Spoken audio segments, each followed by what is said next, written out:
Sí viniste.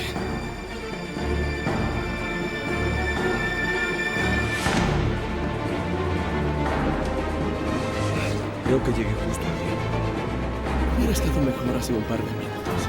Bueno, lo siento.